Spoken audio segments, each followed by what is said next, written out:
Gildarie, Room 592 on Kaieteur Radio, the radio with a difference.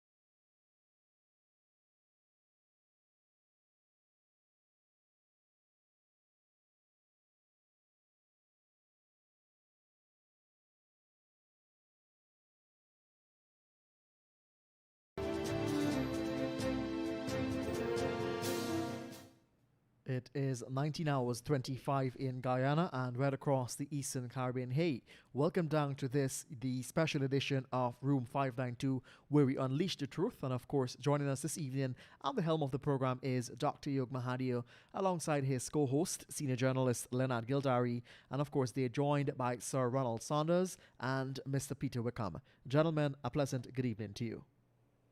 Good evening to you, Mr. Joshua Van Slightman, and good evening, my co-host, Leonard Gildarie. Ladies and gentlemen, good evening and a warm evening to you all. It is a day where a lot of things have happened, and I must say, we have two distinguished gentlemen in our room 592 tonight, ladies and gentlemen.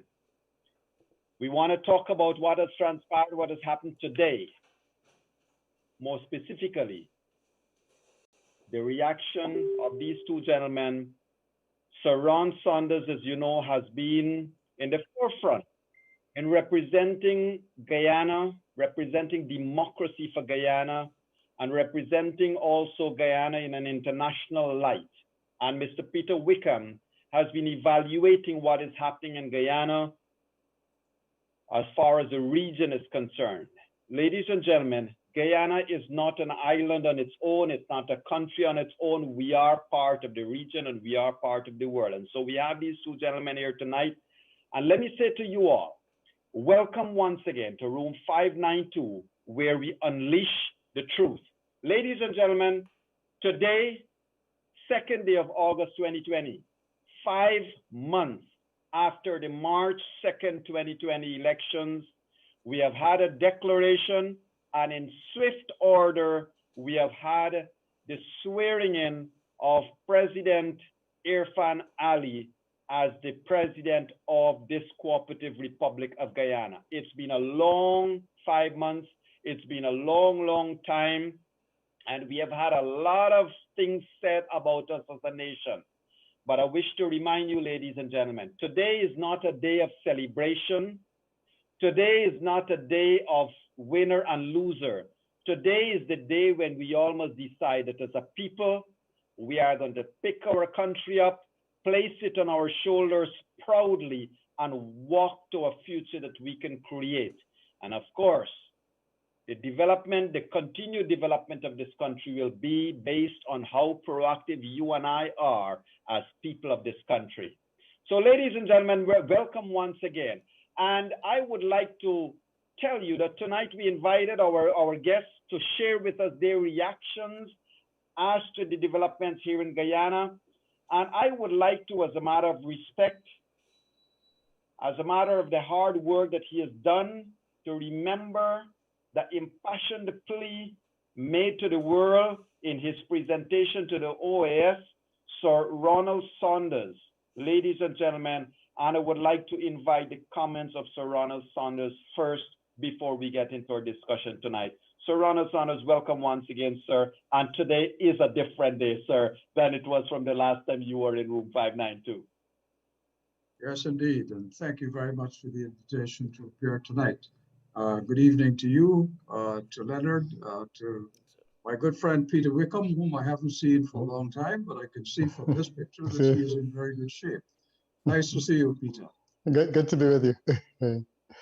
Now, if I may, I issued a statement today to the general media about this election result, and with your permission, I'd just like to recall what I said in that statement. and it is this, that the result of the March 2nd elections, announced 5 months after they were held, is a triumph for democracy in Guyana. That it has taken so long and put the Guyanese people through so much emotional distress and tension is most unfortunate. But we must be thankful that the process has been peaceful so far and look forward to wise heads continuing to prevail on all sides in the months and years ahead. Guyana now stands on the cusp of a much improved economic future, with all the social benefits that should flow to all the Guyanese people. I congratulate President Irfan Ali and the PPP for their success at these elections. But the result should not be an occasion for triumphalism by the PPP. Instead, it should be regarded as a cause for celebration by all of Guyana as the country takes its first steps up the ladder of expectation of a new prosperity in which every person in Guyana must be included. There are, of course, many disappointed supporters of APNU AFC tonight. But this happens in every contest. But there need not be absolute winners and absolute losers. In the coming weeks and months, the new PPP administration should establish modalities for participation in all government institutions by each ethnic group so that none feel neglected or left behind, and all become involved in the charting of the nation's future and in building it. And if I may say one final word, in the last few months of struggling to ensure that GCOM produced a result that reflected the national recount of CARICOM that was supervised by the Organization of American States. There was one man who was with us in that fight who unfortunately did not live to see this moment. It would have been a moment of which he would have been very proud because he had always been with the Guyanese people, as Peter Wickham will attest in his days as Prime Minister of Barbados. But throughout this period, he has been a champion for democracy, for rights, and for the people of Guyana. But more than that, he's also been a champion for CARICOM values as expressed in the Charter of Rights. And tonight, I would like to remember Wayne Arthur. Thank you very much. Thank you, Sir Ronald Saunders. Ladies and gentlemen, indeed, well said.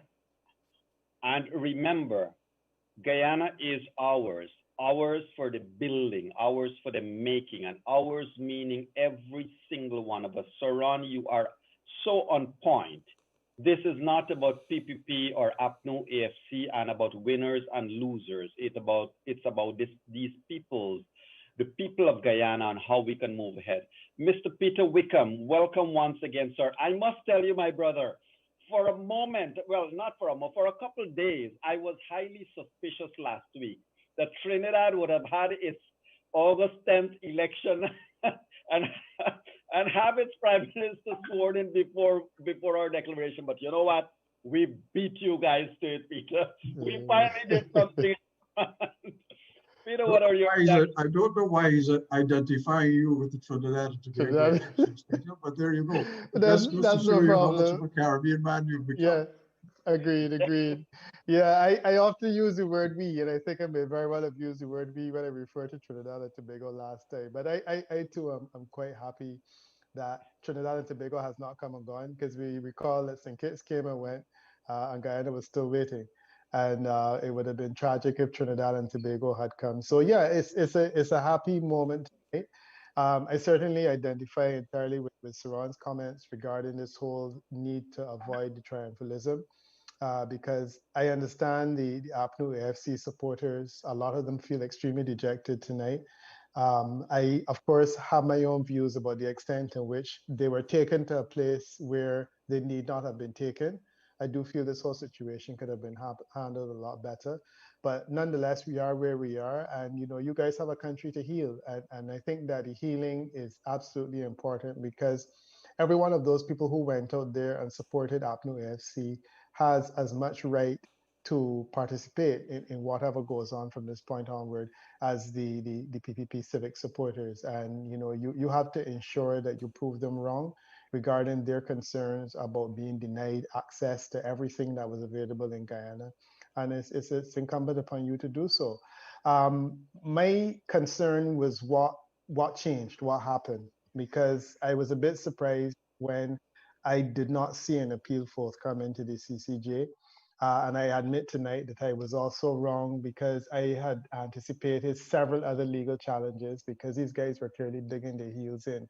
Something obviously happened after the second High Court appeal court judgment. My sense is that perhaps the legal luminaries advised about the extent to which this whole thing was futile, and the justices were clearly becoming somewhat irritated by having to go through this process over and over again.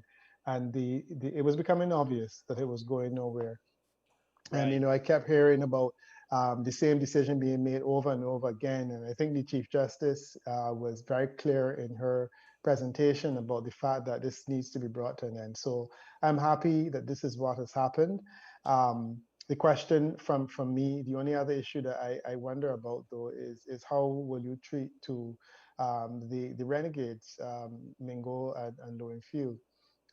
Those two people to me are the two individuals who have stuck their necks out most. And even in his final declaration, Lowenfield still started to speak about the extent to which he wasn't confident in the results.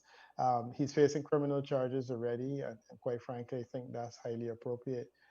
So I'm anxious to see how that will be dealt with. But yeah, the politicians did what they had to do, and I'm anxious to hear them sit in Parliament now. I am confident that these guys will probably not have a bright future in Guyana's politics. But again, you know, they've blocked themselves into that situation. But I think that we have to ensure that the people, the rank and file supporters of the APNU AFC, are not made to suffer as a result of this. But guys, congratulations. I'm so happy tonight that we are in a better place. Thank you. Thank you, Peter. And let me just make one correction. So indeed, when I said you, I meant the rest of the region, right? So That's right. I did. That's right. So, Yeah. we also have tonight Mr. Winston Rogers, Ossie Rogers, joining us. Ossie, how is the diaspora tonight? The Guyanese over in Brooklyn, New York, all over the place there. How? I see you wear your red shirt tonight, sir. Wow. How is it? Tell us what's the mood there like. We in the diaspora, um, of course, I speak for. I was corrected one time in a program that I do not speak for everyone in the diaspora, but I know I speak for every Guyanese who has Guyana at heart when I say that we in the diaspora are extremely, extremely happy that this process has been brought to an end. I will take my party hat off here and put on my Guyana hat, a hat I wear proudly, and I'm always willing to share that Guyana Guyanese with the rest of the world. So I will take off my political hat here and say that as Guyanese, we are happy that this process has been brought to an end and that our country can move forward because we know of the suffering that our people of every color, PPP, APNU, and everybody else, the suffering that they would have been facing. I am in Queens, New York at the moment. I'm in Liberty Avenue, which is considered a little Guyana, and it is very festive out there. Notwithstanding, of course, the COVID-19 precautions that were put in place or rules that were put in place, but our Guyanese are very, very excited that our country, not again, and I understand that we're not. Some of us are not really celebrating because of our party color, but because Guyana, because of the 5 months that they've been through, Guyana is finally able to breathe again. Indeed, indeed. Thank you, Ozzy Rogers, for that. And yes, ladies and gentlemen, indeed, it is not a celebration for a particular party, but finally we were able to put over 150 days of an election process behind us. Sir Ronald Saunders, sir, today marks a special day also from a different perspective. So Peter, for example, mentioned that there would have been persons who have held up these processes, sir. Earlier today, when Leonard and I were on Elections Watch, the discussion was raised about the matter of sanctions. Sir Ronald Saunders, with your experience behind you, sir, could you say that now that the declarations have happened, those persons that might have faced individual sanctions, are they going to now be free to reapply? Would the international community continue to have any hold over their personal life, sir? Over this particular matter, I doubt it very much. Those visa restrictions called sanctions that were applied to certain individuals, but I will remind everybody that nobody knows who those individuals are except the United States administration itself. But I doubt that they will now pursue those. They were offered as, they were proffered as a sanction against those who were being recalcitrant in this process and holding it up. It was done as a warning to them not to continue, and to tell them that if it continued to the point where the situation in Guyana became very difficult, in other words, if we had a government that was not reflective of the national recount result, then those sanctions would have been escalated. But I see absolutely no reason why they should continue in the present circumstances, unless, of course, there are any remnants, any rump of that group of people who were so intent on holding on to power that they feel they must resort to some other means now. I hope that does not happen. I hope, as I said, that wise heads will prevail, that people will now accept the result for what it is. Former President Granger said that the APNU AFC will still exercise their right to take what they consider to be irregularities to the elections court, and that is the right thing to do. If this matter, if they are so convinced, as I said on this program once before, of the rightness of their position, then the court is where they should take it with the evidence for that matter to be arbitrated properly. And so far, we have seen, for the most part, the courts in Guyana behave properly with, of course, one or two exceptions. And we've seen what the Caribbean Court of Justice had to say about this matter. So it demonstrates that justice is possible, and that justice can prevail in the end. So I hope that if it is that people feel that they still have something they have to prove, they do it in the proper place. And that is the elections court. Thank you. And Sir Ronald, I want to read something to you and Peter and Ossie, and not necessarily to seek your reaction, but to just let you know the state of play in Guyana. So, ladies and gentlemen, Mr. Joseph Harmon, who was the election agent of APNU AFC, he said the following about half an hour ago. He said, I quote, "Today is a sad day for democracy, rule of law, sovereignty, and independence in Guyana. One day after observing the anniversary of emancipation, fraud has triumphed over justice and truth and has ensconced itself in the highest office in our land. People are angry, hurt, and disappointed, and I can empathize with that. President Granger has, on our behalf, issued a statement, so I issue this statement as the former election agent of APNU plus AFC and in my own right as a Guyanese citizen." He then went off for the next two paragraphs to speak about the 217,920 votes and about evidence of dead persons. He concludes by saying, we will continue to demand justice and equality for Guyana and a strong voice in how our resources are allocated to both foreign and local entities. We will continue to demand the good life without fear of persecution or prosecution. I wish the new president well. At least the note ended well. I wish the new president well.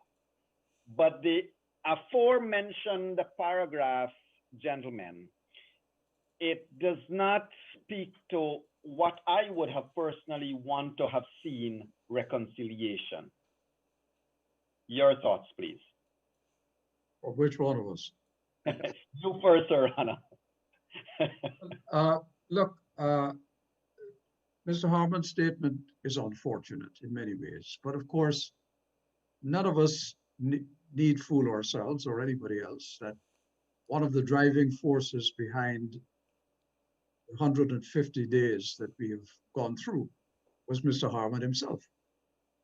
So it is not surprising that somebody who, in fact, contributed more than anyone else to this long, arduous, painful, emotional, stressful process that Guyana has gone through, would make that kind of statement.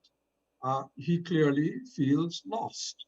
All that he had tried to achieve, by every means he had tried to achieve it, has now failed.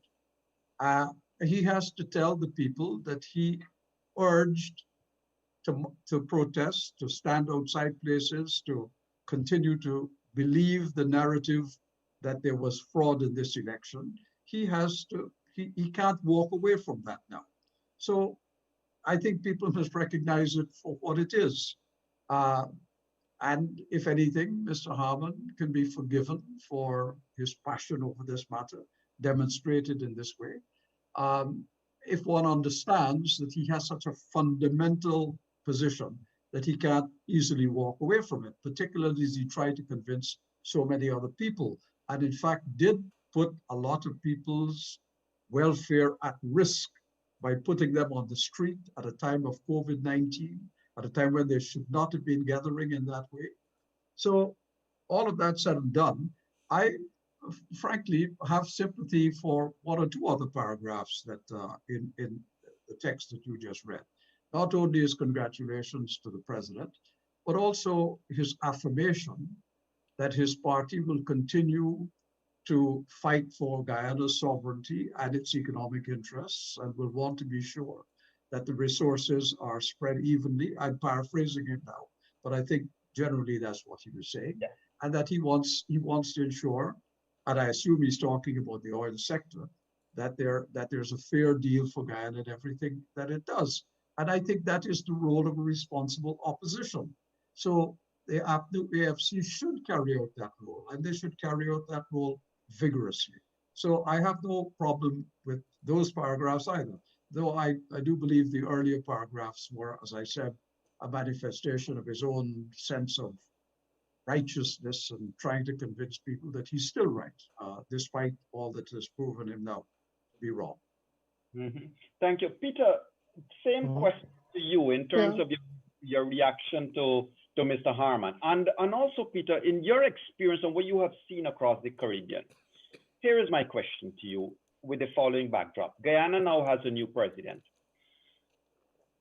Anything or almost a lot of the things that the new president and his government will do will be evaluated against party loyalty, appointment, or victimization for those who will be disposed. What would be your words of advice in terms of what would have transpired elsewhere on these things, sir? Yeah, well, I mean, I'm happy that Sarah went first because he's a diplomat, and I think that diplomatic language eludes me when I think of the role that Harman has played. I thought he was grossly irresponsible, and I've been concerned for a long time that Harman and others have basically pushed the supporters of Guyana's APNU AFC out on a limb so far that it is almost impossible to climb down, and the only way they will come down is if the branch is chopped and they fall and they smack themselves in the head. the extremity of the position that he is taken is extremely irresponsible under the circumstances. And the fact is that he can't climb down. And that's essentially what you have heard today. We believe that there were rumors for a long time that President Granger was anxious to deal with this matter before. President Granger was seemingly interested in taking this type of path.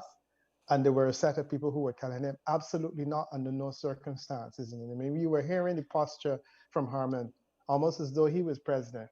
I am now convinced, based on that kind of statement, that this was a reality and that we probably would have had this settled 3 or 4 days after the election if President Granger had his way, because he clearly seems to be far more conciliatory than the rest of them.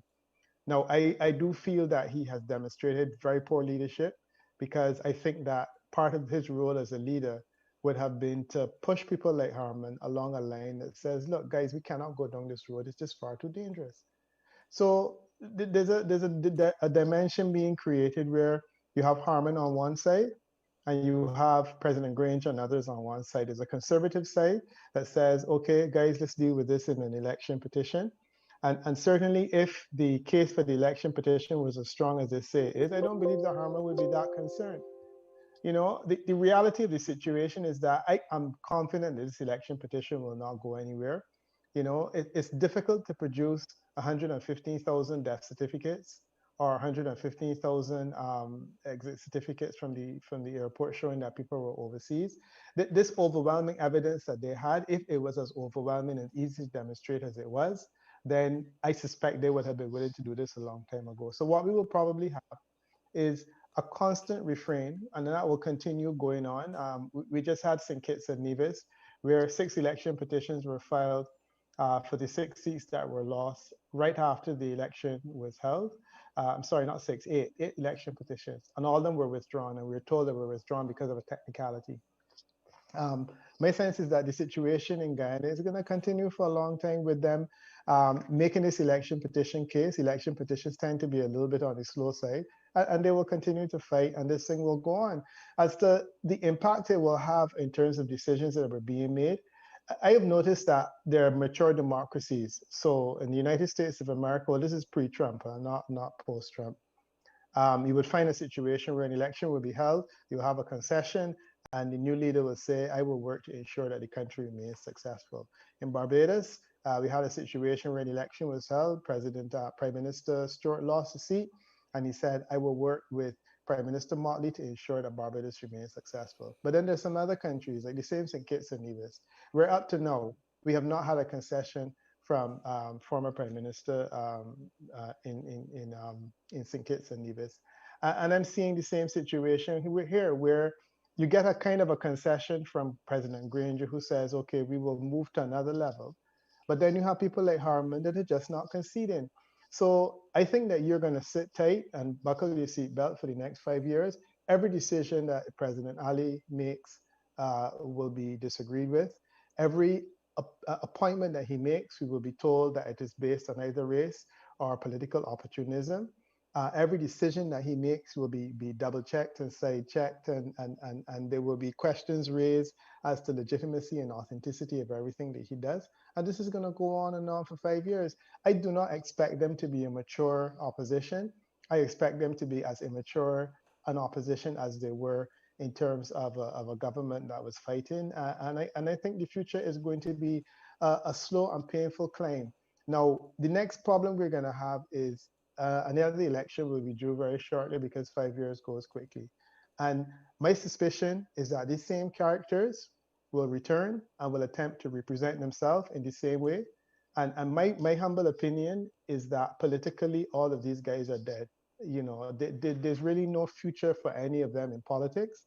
But the problem is that the pangs are going to be painful, which will mean that they'll be fighting and they'll be scuffling and they will be going on and on. When what they really need to do now is clear the decks and let a group of young, exciting supporters and politicians on the other side come in and start to make this Guyana now a new kind of democracy that is really about the future. But I don't expect any level of maturity from them, because I haven't seen it yet, and I expect them to continue that way. And if I Right. may, Thank Yog, if I you. may, good night, gentlemen. That's an interesting couple of points here from Mr. Wickham. But I would like to know your thoughts, gentlemen, on the future of the Alliance for Change. So I would like to get in there because I would want to answer your question. And I know earlier I did not uh, salute the other members of the panel and you guys. So my salutations to you guys. Um, Before I answer that question, I want to deal with the statement by Mr. Harmon, though, and I would put it out there by asking a question. Isn't this typical APNU PNC uh, statements where they say one thing and in the exact same statement is something totally different? Because he started off with all these things and then he ended up wishing well. Similar thing. It's continuous with the PNC. This is how they've been all the time, and I do not see any change with them as it relates to the Alliance for Change. The Alliance for Change has already committed suicide prior to this election. When they decide to go alone in the local government elections, they have given the Guyanese an opportunity to see where they committed their suicide and where Guyanese cannot trust them anymore, because the Alliance for Change, one would remember that the Alliance for Change was saying that they will never collate with the PPP or the PNC just weeks before they collated with the PNC and joined the APNU. So they've committed suicide. The Alliance for Change strongest donors were living right here in South Richmond Hill in Queens, where I am, and they've all bolted for the door before the last local government elections in Guyana. So they've committed suicide, and they gave Guyanese and the rest of the world an opportunity to see that by their poor performance in the local government elections. So they're done. There's no coming back. They were kept on, and the APNU put on this facade as though there's an Alliance for Change, but there was really no Alliance for Change. They were just using, I hope that this doesn't come across wrong, but they were just using Moses Nagamutu and Kemrat Ramjitan for their ethnicity. That's all it was. But Ozzy, if I may, now let me put this to you. I like your point where you're going, but here is my counter. Guyanese politicians have been blessed with some kind of resilience that I think you don't see in many other countries, and that is by the goodwill of racial voting. Look, the PNC, after 28 years of ruling, they still end up, you know what is the tally? 32 for APNU AFC, 1 for the Join Party, and 33 for the PPP. So notwithstanding this 5 years, there is still a majority, but a bare, just a one-seat majority. It has not shown that the Guyanese public was willing to say no to APNU AFC at all. Now, my point is, my question to you is, has the AFC killed the AFC, or has it more dented the chance of a third force? Because certainly I think AFC has realized that their future lies in the bed with APNU and the coalition. Back to you, Ossie, and then we'll go to Sir Rod. Well, I think that they have done both, but as it relates to the third force, this is the second time we had a formidable third force that sold its prospects to the PNC. The PNC has some special kind of trickery within its hat that they are always able to get a third force to join with them, and then they are able to somehow get these guys to morph into the PNC. But then you can't blame, sorry, Ossie, I just want to take the discussion further. And so, Ron, I want to come to you next in terms of this. You cannot blame the PNC for being smart, just like how I think Mr. Nigel Hughes said that the person that the PNC, APNU, AFC underestimated was Vira Jagdeo.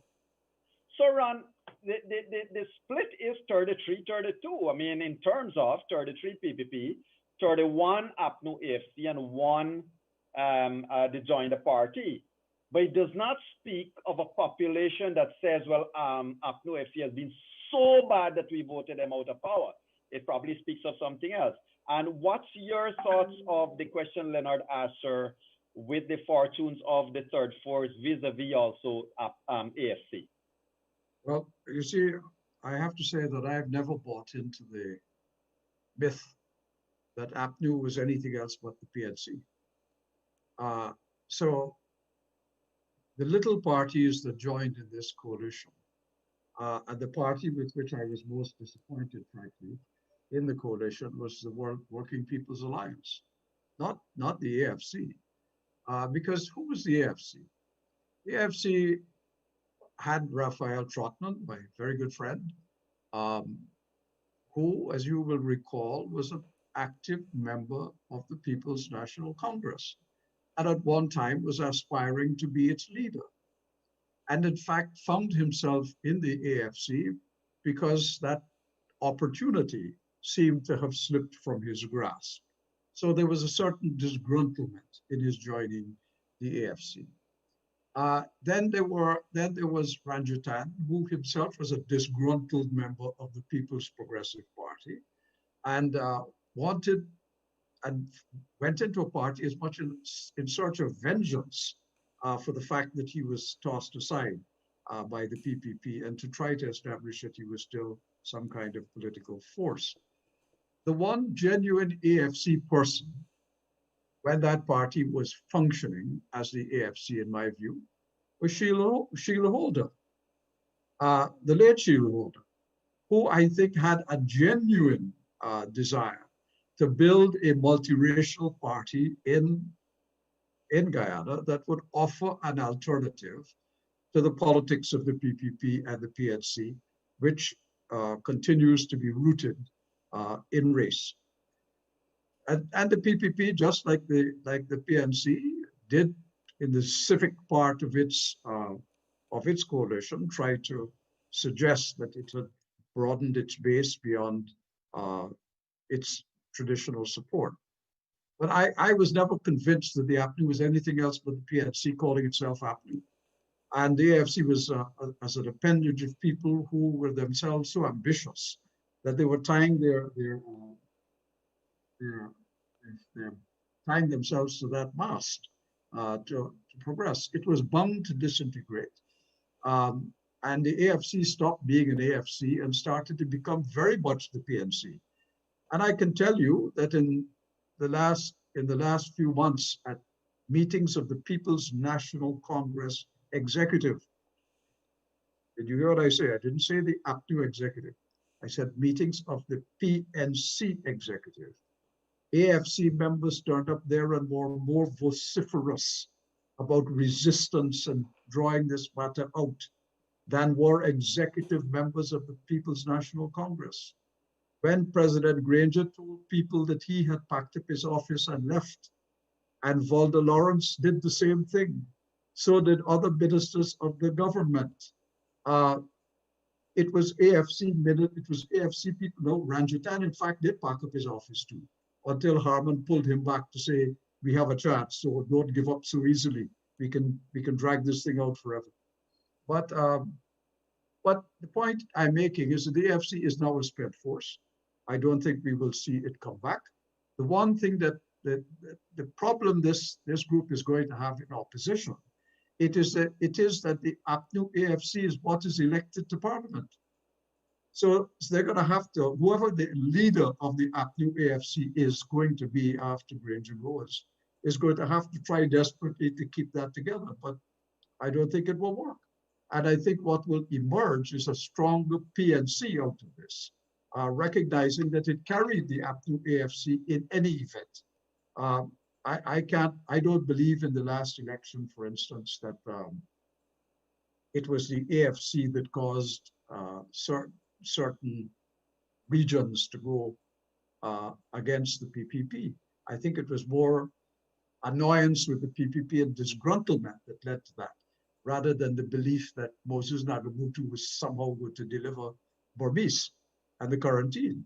I thought that all of that was just mythical stuff. Uh, but I expect Aptu AFC to struggle to remain as a party in the coming years. I think we will see it disintegrate. It's only their presence in Parliament, because that's who got elected, that will keep that name going. But AFC will vanish, and we will see a PNC emerging once again. That's my own view. Great, thank you. Peter, 150 days. What has really taken a lot of blows in Guyana is the confidence people have in an election machinery. How do you reckon, sir, that Guyana can rebuild confidence in an elections commission, a secretariat, commissioners? How much does Peter Wickham reckon Guyana will have to work to really get a respectable commission back in place?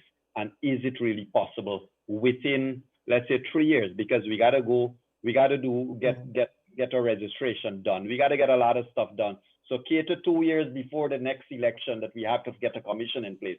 How hard of a work do you think it will be, sir? Is it impossible? It's going to be an enormous task. And I think that that is part of the reason that I do feel that the injury that these guys have done to themselves as a country is tragic.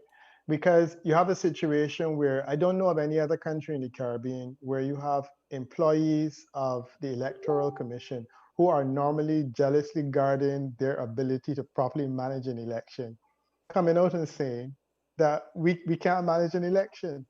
So you have a situation where the chief elections officer, who is normally the person that is in the vanguard of saying, look, I know what to do, I can do my job, saying, I can't stand by these results because the whole thing is bogus, which essentially means it's a self-indictment. And that's the part of the injury that you guys have done to themselves that I don't know how long it's going to take for them to recover. The CARICOM team has been useful to you in that they have given you a clear indication that there needs to be an audit internally.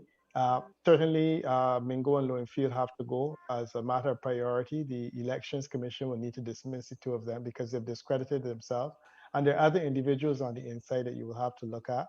I do hope that Claudette Singh agrees to remain, if for no reason other than the fact that it was so difficult to find a commissioner that everyone agreed with. And I don't think that anybody, I shouldn't say anybody in their right mind, but there are very few people in Guyana who are qualified that will want to take on a responsibility like that. So I do hope that she stays as she helps to do the kind of audit that is necessary to rebuild GCOM back to a stage where credibility rests with it. But you have 4 years, and as you said, you have a lot to be done in that time. These guys told a lot of lies. This idea that your electoral list in Guyana was more bloated than any other. I was having a conversation with some people in St. Lucia recently, and they were talking about the fact that their list almost matches the size of the country. I know in Barbados it's the same thing, in Jamaica it's the same thing, in Trinidad it's the same thing. But yet these commissioners were out there walking about saying that the fact that the list in Guyana was almost the same size as the population was evidence of fraud. And I have continually said that that is not true. But those are the kinds of lies that is going to be very, very hard for them to run away from. And they have to construct this whole process and try to rebuild it. But it will take time. But I do feel that Claudette Singh has demonstrated that she is the right person to start the process again. I just want to make a very quick comment about the parties. The PNC, in my opinion, was struggling for a while. And I felt that coming out of the 90s, the PMC was doomed to failure. And what little association I had with that organization, I've made the point that you either have to rebrand it or alternatively, you have to move away from it. The PNC has a history of the Burnhamite years. And I feel that it took Guyanese a long time to forgive them for that. To me, the Alliance for Change was a golden opportunity to be able to take the moderate and progressive elements of the PNC out and present them in a way that they could say, okay, let's drive the change. It may not have worked out that way, but I do feel that the AFC was well-intentioned. And my sense was that certainly when I did polling in Guyana, they had influence among the younger professionals and the independent thinkers.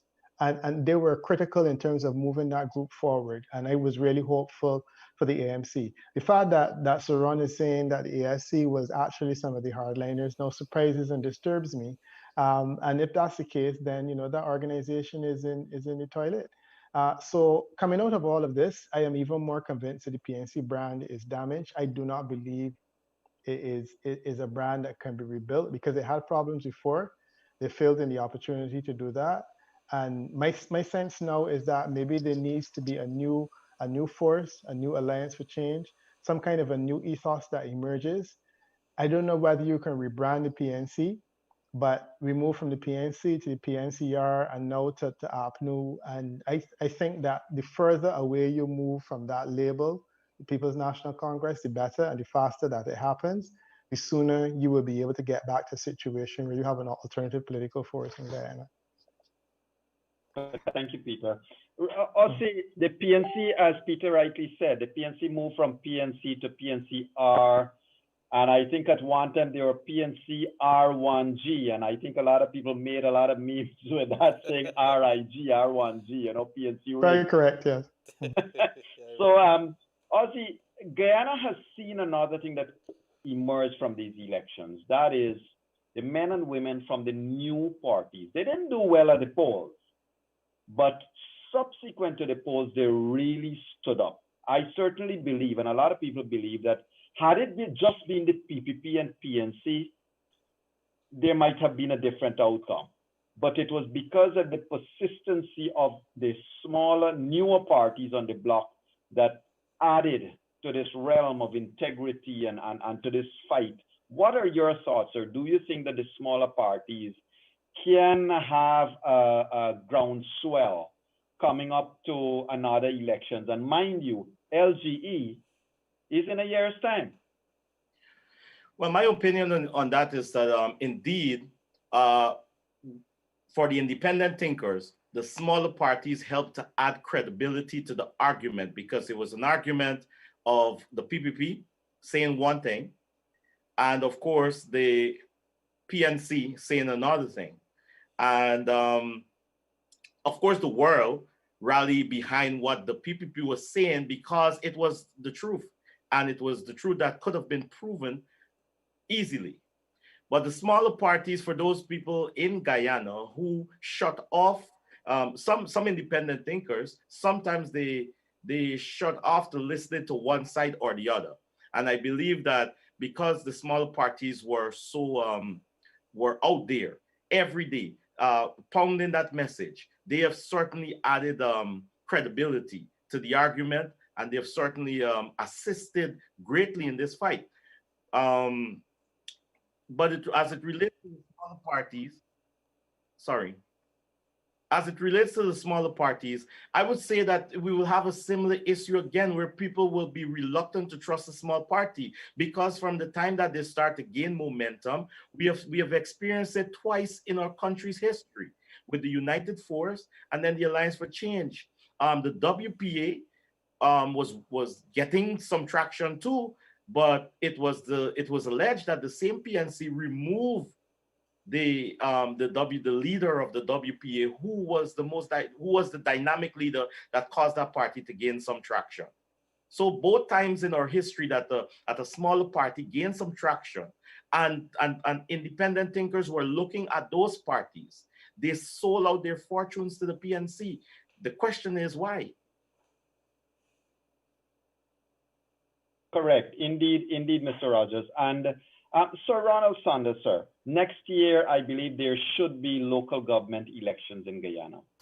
I think if the last LG didn't prove the point, and the current general elections and regional elections did not prove a point, the next one certainly may define what would be the new political faces in terms of parties for Guyana. Sir Ronald Sanders, do you feel that, given the PNC's history in Guyana, the LG may well provide the opportunity for the newer parties to emerge and take that place possibly? Because, sir, my question is based on the following.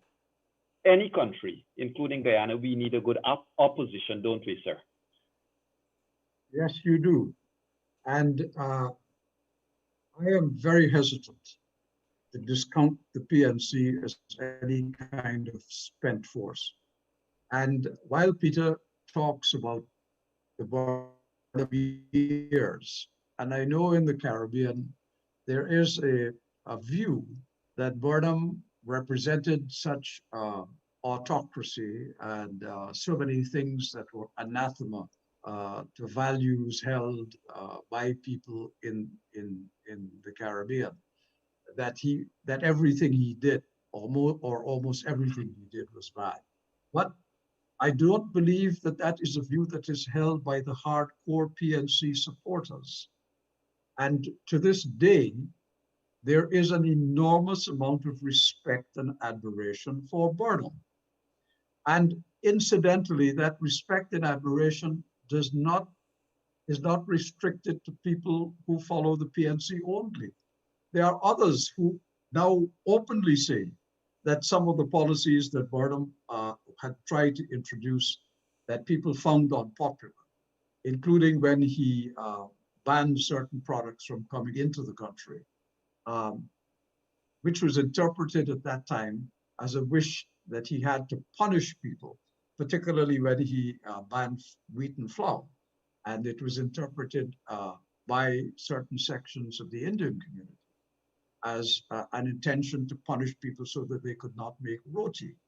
When in fact, the reason why he did it was that the sugar prices had fallen out of the bottom uh, throughout the world.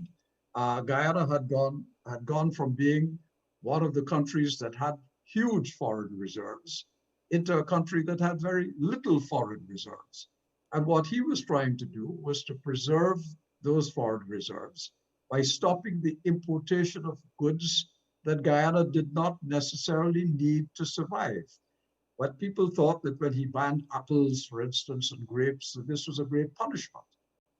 When in fact, what he was saying is that we in Guyana produce enough fruit that we don't need at this point. We can do without apples and grapes in order to retain the revenues we need to do other things. But there is still an admiration for him, even amongst young people. So I would not dismiss that. I would not dismiss the PNC as a continuing force in the country. There is one thing that Peter said that I want to take up, however. He said that I may be paraphrasing him, but he would like to see younger people take up the mantle of politics to replace this lot that we have had now for some time. I agree with that. And it is not that Guyana does not have very capable young people, incidentally, of all races. We have produced some remarkable people throughout the world and throughout history. That Guyana continued to produce those people even in circumstances where its economy went into such decline, that its educational system fell with it. But yet Guyana could produce people who could be the top of the CAPE exams every year, that could go on to universities and Harvard and elsewhere and win scholarships and top prizes. Tells you that there is an innate ability in people, and that those people they were not constituted by a single race. They were people of all kinds. And I do believe that there are young professionals in Guyana of all races who have the capacity to build a different kind of political movement. But it is going to take time. And it is going to take them standing up to the leadership of both the dominant political parties if they want to break through into making Guyana really a country where race is less of an issue and development becomes what they want. So I would hope that the young people do in fact do that. If I may say one thing on the Elections Commission incident, I think the Elections Commission as it exists should be torn up, root and branch. The whole bloody thing should be thrown away. No Elections Commission, which has appointees of an equal number of the political parties, can ever expect to be truly independent. You may find a chairman who exercises independence, but once that chairman is hobbled by people who are there not because of any other thing other than the protection of their party's political interests, that elections commission is not going to function. And in my view, one of the first things that the new government needs to tackle, and it needs to tackle it in consultation with the opposition parties that are in parliament, is the idea that the elections commission process has to be reformed, that the appointment of the elections commissioners and the chairman of the commission should not rest in the hands of the president and the leader of the opposition, deciding who it should be, that should now become a matter in the same way as we appoint the justices of the Caribbean Court. Governments have nothing to do with the appointment. People from the University of the West Indies, other law faculties, the bar associations, CARICOM Secretary General, private sector of the Caribbean, those are the people who meet to decide who these judges should be. And therefore, they look for the most independent people they can find.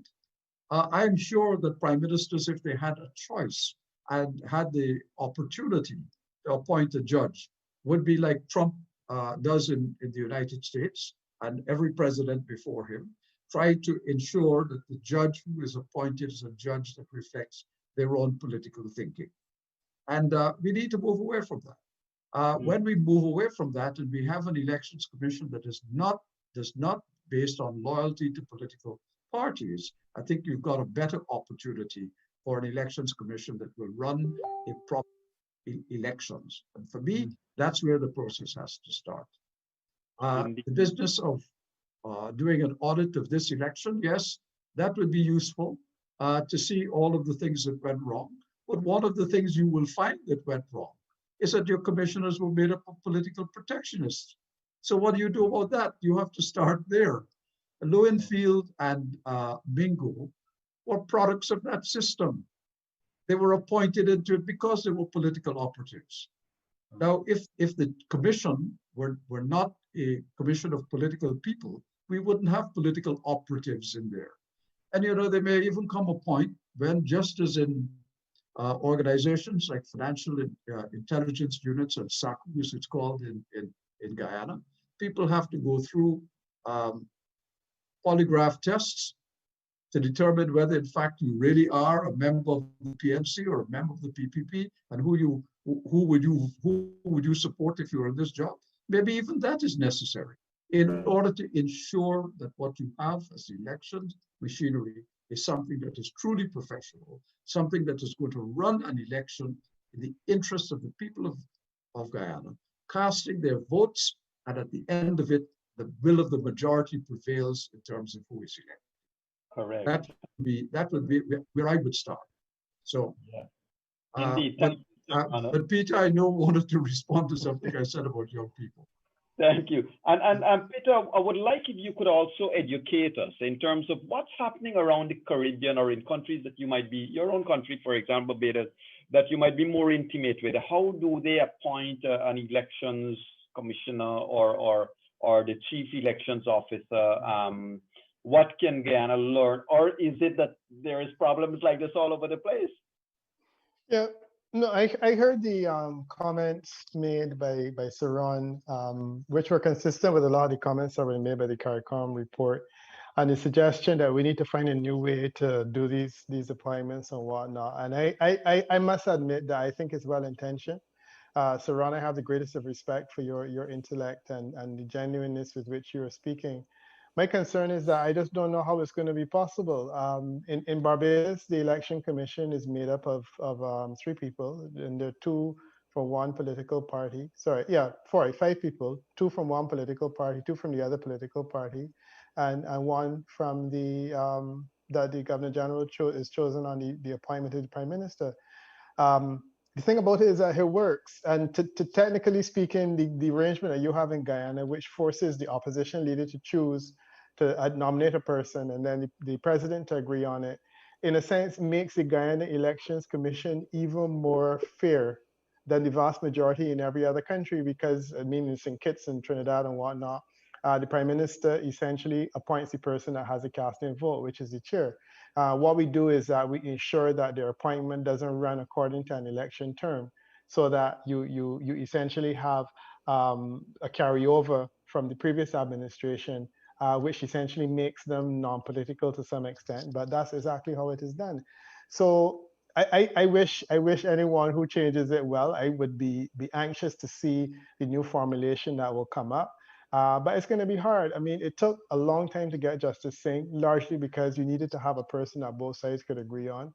And when I hear people saying, well, we need to have more independent commissioners on the Elections Commission, I say, but how are they going to get there? This idea that has been put forward just now, that we can have chancellor of University of Guyana and private sector and whatnot. The problem in Guyana is that everybody is so political that I don't know how that process is going to work without saying, well, you know, the president of the private sector association is Gildarie, and everyone assumes that he supports PPP Civic, even though I don't really know that he's political. So it's going to be a challenge to get it done, and I wish them well. My difficulty is with Lowenfield and Mingo. To the best of my knowledge, these are public servants who have been appointed because they have years of experience. Essentially, they were appointed to jobs. In Barbados, we have the chief elections officer, supervisor of elections. She's appointed in the same way that the CEO would have been appointed. In St. Kitts and Nevis, we had a character who was appointed in much the same way, and then he went rogue as well. My thing is, how do we have a situation where we can ensure that if these people who are public servants, who are independently appointed, go rogue, how do we pull them back? And I think that when I hear Saran talking about polygraph testing and whatnot, maybe that's a good idea. Maybe we don't interrogate them enough in terms of the interviews that they're given. But we have to remember that these people are public servants. You know, Lowenfield is one of the most experienced people with elections in the region.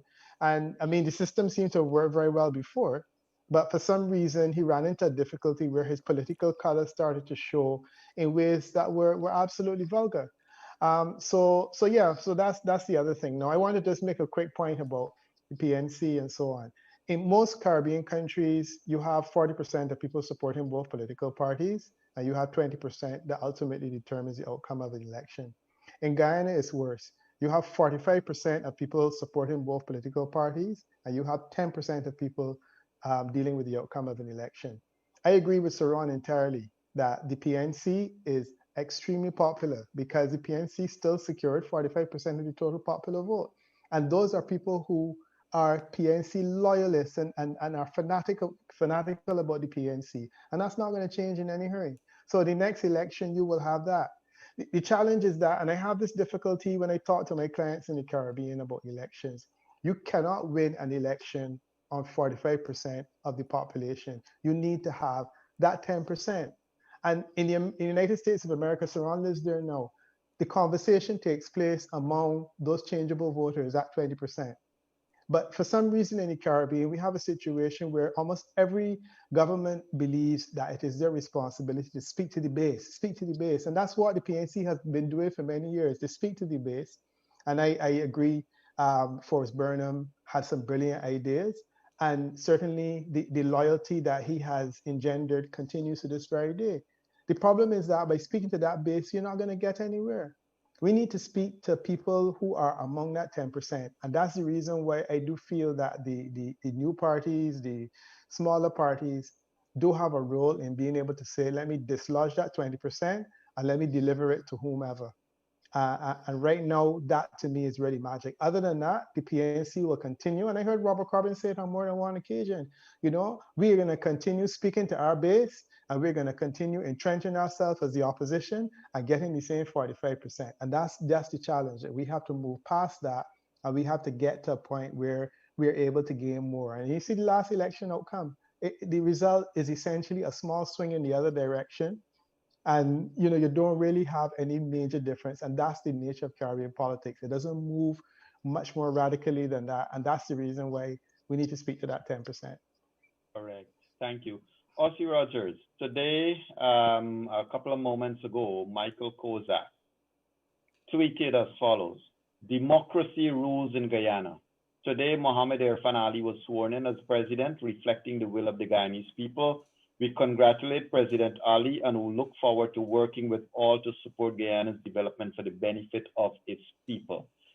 Mr. Rogers, you did a one-man protest in Philadelphia not too long ago. So two questions I have for you. Do you feel vindicated today, sir? Do you feel that your protest and the work you did in the diaspora there, was worth it? And secondly, Ozzy, what do you see us Guyanese who live here? What can we do and what do we do going to the future with regards to you guys who are over there and who are lighting and fanning the flames of this harmony in Guyana? That don't mean you. I do not mean you, but I mean Guyanese brothers and sisters who are now citizens of the US that use social media to fan the flames of racial and political disharmony. What can we as Guyanese who live here and are affected by that do, sir?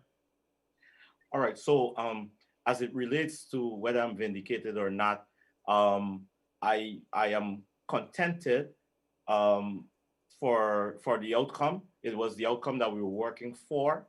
And again, I think we need to remember that the fight for Guyana or to save Guyana democratic practices started when Mingo started his little magical with his magic fingers. And from then, Guyanese were always, Guyanese that live overseas, were always involved, most of us, involved in what is actually going on in Guyana. Because, and it would, like I said before in one of these programs, it is evident based on the lineups you see at the money, Western Union and those other places. Because as Guyanese, we remain connected to our Guyanese, to Guyana. So there are tons, while I did that one man stand up there to thank Mike Pompeo, it was just me there, but I was not there by myself. I had tons and tons of people here in the United States and in Canada and the rest of the Caribbean and the rest of the world who were standing with me. I'm sure if I had advertised it, there were going to be tons of people who was going to take that journey with me to Philadelphia to stand with me. Because Guyanese outside of Guyana and Guyanese inside of Guyana, we're passionate. And that's why we have that issue with the whole divide in Guyana too, because Guyanese, we're passionate about our politics. And I see it on both sides. It doesn't matter what is being said of the other, of your side. For most of well, not most, a lot of Guyanese, it doesn't matter what is being said. They are steadfast in their belief in their party. So, that it's a good thing, and it could be, and it's a bad thing also. I forgot the second part of the question that you asked me. I'm sorry. That's right. I think you answered it. You answered it very well, Sir Ronald. Any comments with regards to those sentiments, sir? Those concerns. All that I would say is that Mr. Rogers should know that Guyanese are not alone in being having a very passionate diaspora. Peter will tell you that there are Barbadians abroad who would like to determine where streetlights go in Barbados. Even though they live in New York and have probably lived there for 40 years. I can tell you that in Antigua, when I was High Commissioner in London, and also in my sojourn as ambassador to Washington, there are Antiguans and Barbudans who feel that they should tell the government what to do, when to do it, and how to do it. And they feel equally passionate about their countries. Now, some of them are also equally politically divided between one political party or the other, and they reflect that position. So you're not different. That's the point I'm making. The diaspora is like that everywhere. The root is more important than the branch, and those people who come from countries will always come from those countries. They may live somewhere else in their bodies, but in their heart and in their head, they're at home. And that's what they're concerned about. Constantly, that is what occupies them. I had to tell the Antigua and Barbuda Association in London, which was made up of people who had been going to Britain since the 1950s, that they were in danger of becoming extinct because migration had stopped from Antigua to the United Kingdom, and they had not found a relevance for their children and their grandchildren who were born in Britain about Antigua. And as far as those children and grandchildren were concerned, that was a place they visited for holidays. It was very nice and all of that, but they wanted to get back to London or to Leicester or wherever they came from. So all of these diaspora organizations, what happens is because Guyana continues to feed them every year, more and more people migrate from Guyana. I hope, in fact, that if circumstances do change and the economy does improve, that more and more qualified Guyanese and Guyanese people will remain at home. That way, there'll be less for the diaspora to do and more for the people at home to do. And some of the diaspora who've started doing it already will start to go home and leave these places where in many of these places they aren't welcome. And they feel discomforted. And if they can find a niche at home in a Guyana that is economically prosperous and growing, great. But I tell you one thing that did worry me throughout the last 150 days about the diaspora. I have never seen such vulgar racism in my entire life as I saw being expressed by people on both sides of the racial divide in Guyana, abroad. It was disgusting. I was ashamed of it. I could not believe that so-called intelligent people were writing that kind of nastiness, and there was no other word that I could use to describe it. It was vulgar, it was racist in the extreme, it was unnecessary. And here's a significant thing. While they were doing that in the diaspora, people in Guyana were going about their lives. Indians and Africans and people of Chinese and Portuguese descent and others were selling in the marketplace just as they were doing every day, wandering into each other's shops, everybody's scared of COVID in exactly the same way. It wasn't representational of what was happening in Guyana. So there was a certain, I felt a deep sense of shame about it and deep concern. So I am sure, Mr. Rogers, that you must have experienced that too at first hand. But it is not something that should be encouraged. And in fact, one of the things that this new government in Guyana ought to start doing is finding ways in which it addresses that diaspora abroad in a constructive and productive way that tries to dismiss, if they can, this element of racism that seems to be so deeply rooted in them. Thank you, Sir Ron. And just before Mr. Gildarie comes on, Leonard, I have a question for you. You asking me a question now? Or go ahead. Yes. Today, the Department of Political Information, they printed some photos that is not of APNO AFC. Anyway, jokes aside, I see some of our viewers and listeners wonder what the Guyana Rag will publish tomorrow. And just for Peter and Sir Ronald Sanders and Archie Rogers to know, gentlemen, I said today on air that I will stop calling the Guyana Rag when I see it change its habit. The Guyana Rag Guyanese is known as the Guyana Chronicle. Leonard, over to you, my brother. Thank you very much, sir. I want to ask the gentleman if it's too early to say that there's already been a play on the leadership of the People's National Congress. Why do I say that? Harmon has issued a statement after one or two would have been issued by the office of President or the outgoing President, David Granger. And then also Rickford Burke from the diaspora would have made it very clear that he failed as a president. He had a failed presidency. Is it too early? So there's also been calls for Aubrey Norton to take the reins of the People's National Congress. Would you say that it's already a play on the leadership of the party? Peter, you want to go first? Yeah, no, I mean, I'm agreeing entirely. Rickford Burke's posture regarding President Granger was the case from soon after the last election, and indeed before. When I had done my poll in Guyana, one of the challenges I identified was the leadership of President Granger. This was even before the election. And I got a sense that certainly there were supporters within that group that understood his weaknesses. His weaknesses have become profound. And it's not surprising that essentially leadership has been taken over by Harman during the course of the fight that came after the election. He was in many ways a figurehead, and I do believe that he will either voluntarily step down or alternatively will be unseated during the course, well, one would say relatively soon, because he cannot take a fight to the PPP, and the Rickford Burkes of this world will continue to work on, because they were never happy before. So it's not surprising me that they aren't now.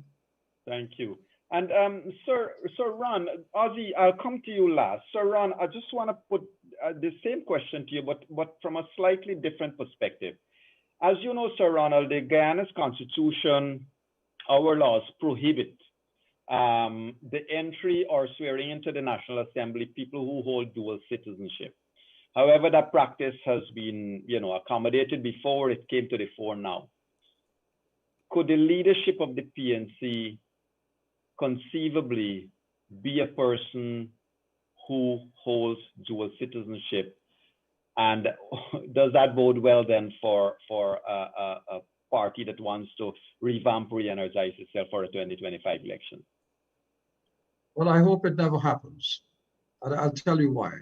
Not just for the PNC, for any political party or anybody who has to manage a government. The problem with being a dual national is that you have certain obligations to the country, to both countries. And it is not inconceivable that the second country to which you continue to retain citizenship and therefore some obligation, it is not inconceivable that ways could be found that could apply pressures upon you in certain circumstances when needed by that country to achieve a result. So I have toyed with this question myself in other countries, not just in Guyana. We toyed with it in Antigua too, where we had people who were citizens of Canada or the United States or London or England wanting to become government ministers and parliamentarians. And in fact, some of them did until they were challenged in the courts. And then the court found that they couldn't be because the Constitution forbids it. And I think the Constitution forbids it with good reason. And the reason is that you can't have loyalty to two sovereigns. If you do, there is an enormous amount of pressure on you. And why would you want to be in any event? If you're the leader of a political party in Guyana, why would you want to retain citizenship of some other country? It doesn't make sense. The only reason you could want to do that is for your own convenience and your own benefit. It certainly would not be in the interest of the country. So no, I personally, I think it has huge problems, and the constitutions were written in the way they were for those very good reasons, acknowledging that you cannot serve God and Mammon. I think that's the phrase, isn't it, Peter? And in this case, if you're a citizen of the United States, which might be conceived to be God, you can't be serving Guyana as well. And the same applies if you're Canadian or British or whatever. So for me, no, they would continue to be disqualified. And it's inconceivable for me that Guyanese people would wish for such a thing to happen. Thank you, Sir Ronald. Ozzy Rogers, you worked with state media. You have seen, therefore, what the state media became under a PPP government. You were part of it. You have certainly seen what the state media became under a APNO-AFC coalition government. And I think you didn't like what it became.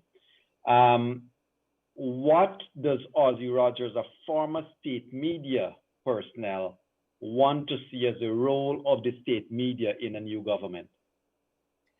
Well, I've heard the argument that the state, the state should get rid of the Guyana Chronicle and the National Communications Network.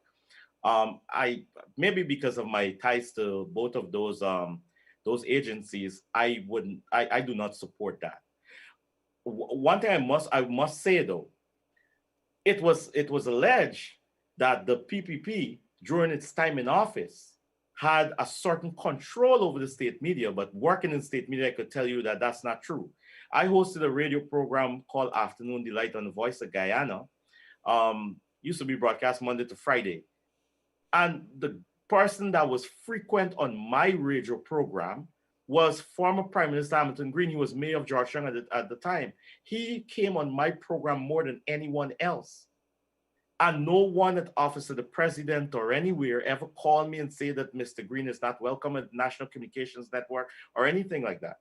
When I worked with the Guyana Chronicle, it was the same thing.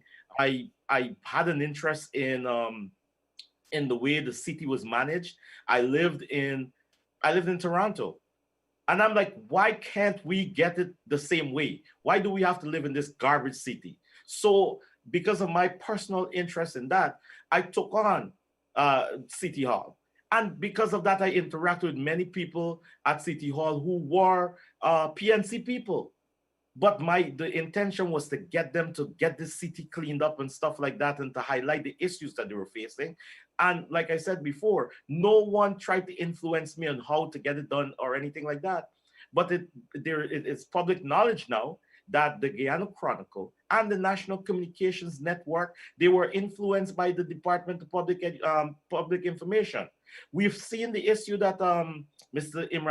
Imran Khan and had with Mr. Brummel, because of how they wanted to take that control. It can work. My point is that it can work if we have responsible people in place. But that's the thing. These guys went in there with a vendetta, and all they tried to do, they tried to keep out, especially the AFC people. They tried to keep out and to try to attack the PNC people all the time just because of a personal vendetta, and that is why they were always this taking this hardline party line. But Ozzy, Peter, sorry, Peter, isn't that always going to be the issue here? And Peter, in asking you this question, I'm going to also ask you to kindly wrap up and give us your, what you would say to President Ali at this stage. But Peter, just before you do that, isn't it always a problem? The state is always going to use a state media to push its own political, not necessarily state agenda.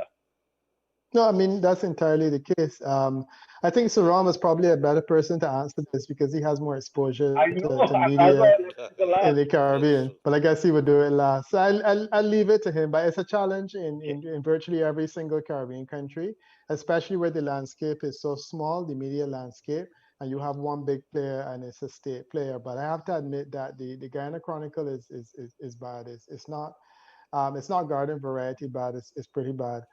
I wanted to quickly touch on this whole question of citizenship, though, and I want to differ with Saran slightly because I honestly, I mean, we've had a prime minister of Barbados that had dual citizenship, David Thompson, and I don't know that it was a huge problem. My challenge with it is I think a person who goes after American citizenship um, by way of a green card and applies is different to a person who is entitled to it. I mean, I'm entitled to citizenship other than Barbados by marriage. If I were to take it up and then I were to decide to renounce it, I can also take it back up again. And I think that that is the challenge where you say to a person, in order to become a member of parliament, you have to renounce your citizenship. If the person has that by marriage, by birth, or by some other mechanism, and they say, okay, they will renounce it for the purposes, then they can always pick it back up again. I do feel we live in a dynamic world in the Caribbean where the diaspora is extremely large, and there's so many people that have contacts that want to be able to move back and forward. And I think it would be a pity if this were to be enforced more rigorously. And as I said, in Barbados, we have actually reduced the because we had a provision once that you couldn't go in the Senate if you were a dual citizen if you hadn't lived in Barbados for the last 5 years, and that was one of the first parts of the Constitution that was changed when the government was changed last time. It really is not a big deal in Barbados, but I have noticed that in several other countries, it's a huge problem, and it's something which people have adhered to. So I'll listen to Saron. Thanks to guys for being inviting me on the program. I've enjoyed this course with you. I'm happy that we've had a happy ending finally, and I look forward to hearing Saron's views on the whole question of media, regional media. Thank Look, you. if I may, first of all, on the citizenship question, um, Peter is right. He did have a prime minister who was a dual citizen, but he was a dual citizen because he was born in the country of which he was a dual citizen. It wasn't a matter of choice. He wasn't a Barbadian who went out to seek uh, another citizenship. He was born in that country. So he became a citizen through no choice of his own. Eddie Seaga was the Prime Minister of Jamaica, as you remember. He was also born in the United States. So the fact that he was born there uh, wasn't a choice that he made to become a citizen of that country. In any event, he gave it up. Similarly, Lester Bird, the Prime Minister of Antigua, was born in the United States because that's where his mother was when he was born. But he came back to Antigua at the age of the age of 6 months. And he spent his entire life in Antigua. But he too gave up the citizenship once he decided he was going to run for prime minister. And I think Seaga made the right decision. Bird made the right decision. You cannot be a prime minister of a country or leader of a party and have some other government capable of turning a screw on you in some way or another. So that would remain my position. And I would simply point out that those experiences where we've had prime ministers in the Caribbean who have been dual citizens, it was not a question of their seeking it. It was a question of their being born into it. So, and subsequently, at least in the case of those two, they discarded it. Now, on the question of the state media, look, state media can function quite independently, depending on whether the people who are running it have the courage and the guts to stand up to anybody who tells them what they should or should not do. I had the privilege of running the Guyana Broadcasting Service. I was 25 years old when I became the general manager of the Guyana Broadcasting Service. And I was its general manager for 3 years. And perhaps my youth is what benefited me because I was too young to care about anything other than the principles and values which I thought were important to journalism. So anybody who would suggest to me that I should do something which was contrary to my own training and beliefs found an answer of resistance from me. And that resistance was total. Now, it could be that somebody older than me who was worried about looking after their family and their children and sending them to school may take a different position. But I come back to the point that state media could be useful if the people who run it are truly independent and given an opportunity to be independent. But what I don't understand is why we need state media at all, frankly, particularly as you have such a multiplicity of media in Guyana, for instance. You have a multiplicity of TV stations, a multiplicity of radio stations, so many newspapers, I'm sure hardly anybody reads them. But if that is and they're going after a very small advertising cake, the result of which is they're earning less and less money. They're paying their people less and less money. So they don't even have good professional people working for them who can deliver the goods because they're paying them next to nothing money. Is that right, Leonard? But the point I'm making here is that the state really ought to get out of the media. That's not to suggest that they can't continue to sell their message to the people of the country, but they must do that by all sorts of interpersonal communications. Do it through Parliament. Do it by holding press conferences. Do it by public meetings. In the same way they campaign to get elected, go out and campaign to sell your government message. There's no state for the media to be worshipping at the feet of ministers. Look, in Barbados, and Peter will confirm this if he wishes to, you can have CBC television.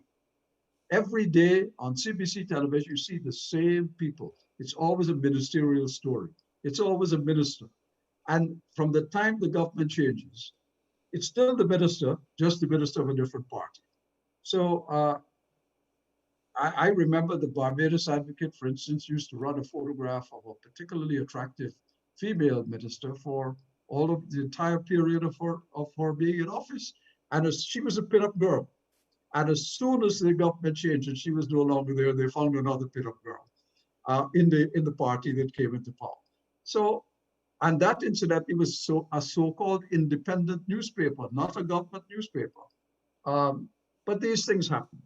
But it boils down to whether you establish a truly independent operation as a state media and whether the people you appoint have the courage to stand up for the values of the profession which they've joined.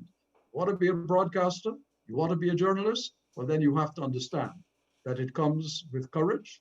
Look, you see, Peter Wickham, one of the most courageous men I know, that his capacity for standing up for principle and right, regardless of who tells him, and he's walked away from jobs and he's walked away from columns because people have tried to tell him what to do. Now, Peter, in my view, would be the ideal man to run a state media because he wouldn't take foolishness and he'd ensure that it does the right thing. Indeed. Indeed. Sir Rhoda Saunders, thank you. Ozzy Rogers, 30 seconds. Your words to Miss Dr. President Irfan Ali. Well, before I do that, I want to first congratulate you, sir, and Mr. Gildarie, and the entire Kaieteur team for putting all of the issues out there on a daily basis and always having your information at your fingertip. As a journalist myself, I wonder how you guys do it every single day. And I want to congratulate you guys for doing that and for standing for democracy. I know for a fact, because Mr. Gildarie especially has done it before, at Kaieteur News, I know you guys are going to be holding Irfan and the entire government to the wheel and ensure that the goods are delivered for the Guyanese people. Thank you. So I want to say thank you for that. And also, I just want to wish Dr. Ali well.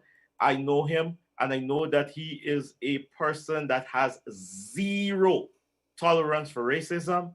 We have a issue with racism in the country, and I know that he's the ideal man at the wheel right now to bring our people together. I am very passionate about that. And I really look forward for our country going back to that way where we used to celebrate as one people again. So thank you. Thank you, Mr. Winston Rogers, O.C. Rogers. Peter Wickham, 30 seconds. Your words to Mr. Dr. President Irfan Ali. Yeah, well, certainly congratulations to Dr. Irfan Ali. I don't know him like the other gentlemen. I know that he's a young, bright person, and certainly at 40 years old, he's done well to achieve what he's achieved. I think for him, he needs to focus on the New Testament, and if he is not of a Christian belief, a similar writing in the Bhagavad Gita or in the Quran. The reality is that I think forgiveness and inclusion have to be the watchwords that he practices, and I agree certainly with the other panelists that the idea of inclusion, bringing the country together and healing the wounds, those need to be number one for him. But congratulations to him. I really do wish him all the best, and I look forward to a brighter, more prosperous Guyana over the next 5 years. Thank you. And on that note, let me also say and remind everyone, Irfan Ali, President Ali, will actually be the first Muslim president of Guyana, and Sir Ron will correct me about the region. But he is certainly the first Muslim Islamic president, Muslim, let us say, president of Guyana. Sir Ron, your final words, sir. We got a minute to go. Well, what I would say is I wish President Ali all the success in the world, because his success will be Guyana's success. If he fails, I'm afraid Guyana has an awful future.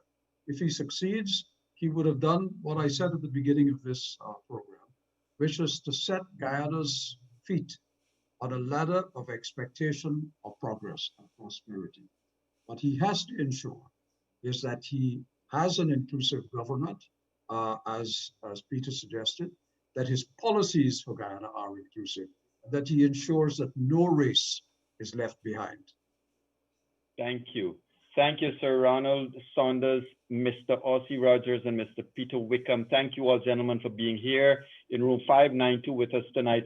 Ladies and gentlemen, thank you all for joining us in room 592. It's been a pleasure to have you on this Sunday night special, room 592, and we certainly look forward to your company tomorrow at 1:30 for what may very well be the final episode of our Elections Watch. We're still going to call it Elections Watch tomorrow, but it might very well be the wrap-up session of our Elections Watch.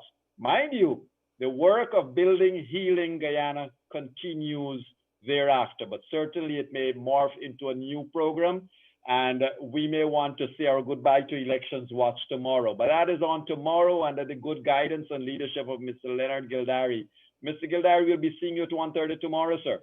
Yes, thank you very much, and we have much to talk about. By Jagdeo, he seems to be never going away. So let's talk about that and so many other things. Thank you. Thank you. Ladies and gentlemen, it's been great to have you here with us tonight in room 592, and we look forward to continue our discussion with you all tomorrow night in room 592 when we expect to have Ms. Tony Astafan, as you know, senior counsel from across the OECS. We're going to have no other than our DLM, our brother who has been with us before, Mr. Paul Nehru, Tennessee, and we're hoping to be joined by the head of the AFC for some message tomorrow, Mr. Kemrad Ramjatan. So we'll be certainly having a great night tomorrow in room 592. And meanwhile, until then, when we meet you again and we have our discussion again, in the meantime, you stay safe. Remember, COVID-19 is still out there, and you can be as safe as you want to be depending on your own choice of action. So ladies and gentlemen, be safe. And as I say to you every night when we have our closure here, do a prayer for this beautiful country of ours. It is still the best country in the world, even though Peter might want to agree with us at this stage, but we can still say it. It is still the best country in the world. Ladies and gentlemen, be safe.